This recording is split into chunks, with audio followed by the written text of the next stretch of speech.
एक अंतर समझ लेना राम और रावण में। आप ढूंढना आपके अंदर रावण है कि राम है। राम के पास जो है वो पर्याप्त है और रावण को जो प्राप्त है वो पर्याप्त नहीं है।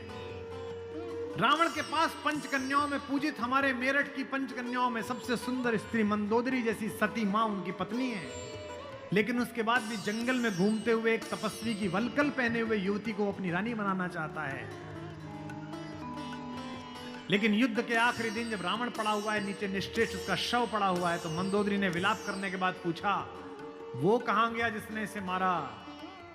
लोगों ने कहा वहां बैठा समुद्र के किनारे, शाम ढल रही है, सूरज डूबने वाला है और रघुवंशी राम उदास एक पत्थर पर बैठे हुए कि इतना रक्तपात क्यों हुआ, दुखी है राम लाशों को देखकर। मंदोदरी गई, कमांडो खड़े हुए हैं उनको रोकने के लिए, लेकिन देखा कि माता मंदोदरी आ रही है तो पुलिस वाले हट गए, वानर हट गए, पीछे से पहुंची। चिंताग्रस्त राम ने अचानक एक स्त्री की छाया देखी जो पैर के आसपास आ रही है। राम सचेत होकर उठे और पलटकर कहा कि देवी मैं आपको प्रणाम करता हूं, इस निर्जन रण क्षेत्र में आप कौन हैं? मंदोदरी ने कहा, हे राम, मैं रावण की दुर्भाग्यशाली पत्नी मंदोदरी हूं।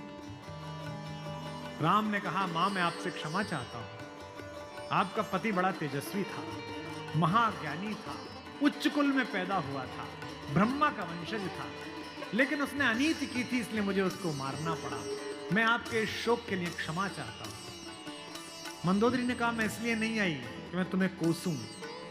राम ने पूछा, फिर किस लिए आई मां? मंदोदरी ने कहा, मैं देखने आई थी कि जिसने पूरी दुनिया पराजित कर दी, जिसने तेरे पूर्वज मानधाता तक को स्वर्ग में जाके चुनौती दे दी, जो कुबेर को कालर से पकड़ के नीचे ले आया, उस महापराक्रमी को हराया किसने? ऐसा उसमें क्या है जो मेरे पति में नहीं था? तो राम ने पूछा कि मां आपको पता चला क्या है? बोले हां पता चल गया, आने से पहले ही पता चल गया।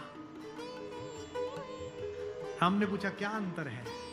बोले राम, एक मेरा पति था जो मेरी जैसी सुदर्शना होते हुए भी तेरी पत्नी चाहता था, एक तू है कि पीठ पर से भी परिस्त्री की छाया पड़ी है तो उठकर खड़ा हो गया है, ये उसमें तुझ में अंतर है।